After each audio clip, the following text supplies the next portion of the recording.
They shapeshift. This goes back to the whole alien thing. You understand? Yeah.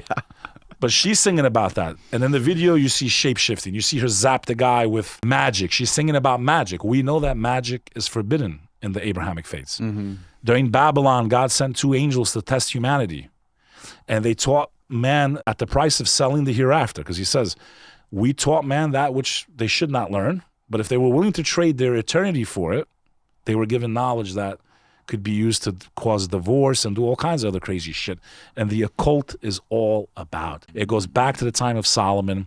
He found out what was going on. They were making manuscripts. He rounded up all the manuscripts, and supposedly, legend has it, he buried under what is today the Temple Mount. And when the Knights of Templar came, supposedly they found those manuscripts, which gave them the knowledge that they have to create everything that we have today. The banking system, everything came from that, supposedly. Again, this is, what I'm studying and what people believe, scholars of history and theology. Right. But it all goes back to Solomon, bro. Peace be upon him, one of the most important prophets to ever live. He had dominion over the dimension of light and the dimension of darkness. If you're suffering from the things I explained, research the evil eye. All you need is water that is charged with the words of God to cleanse yourself, make intention, pray to God directly. You can remove it from you by his grace. There's shit that goes on that most of us don't understand. Haunted houses, this, that. There is another world that is alive on this planet in a different dimension. I believe human beings have gotten to the point where not only do they work with them, they worship these beings. I believe the ancient Egyptians used to worship them. That's maybe how they built those pyramids. Solomon used them. And I believe that they figured a way to come into this dimension, and they still have their powers when they do. So you're going to see aliens, folks, but it ain't aliens. It's demons here to convince you that God doesn't exist. If we see them, we might not.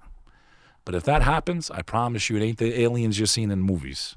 We'll see. We'll see if this podcast stands the test of time. Hopefully, we'll learn something soon. Hopefully, we both. That's what the guy's saying in that Grush guy. He's saying that there's bodies that are recovered by the government with these crafts that they're finding. Hopefully, I wonder what those bodies are. Hopefully, we're not in orange jumpsuits, me and you, and chained. Beck, thank you so much, man. You're always blowing my fucking mind with this shit.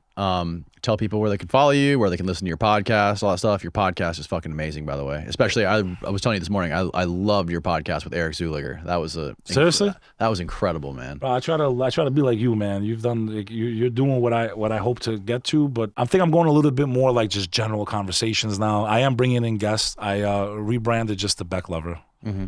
The Beck Lover podcast. It was Beck Lover and the Comeback Team, but if they just type in B like boy, E like Edward, K like Kimberly, Beck Lover, it all pops up, becklover.com. If you want to watch my episodes, they're on YouTube or any platform you can download a podcast on. But I am going to start doing a lot more of this stuff and talking about current events and not just interviews, because I think, then I think people like you really need to we have such interesting perspectives.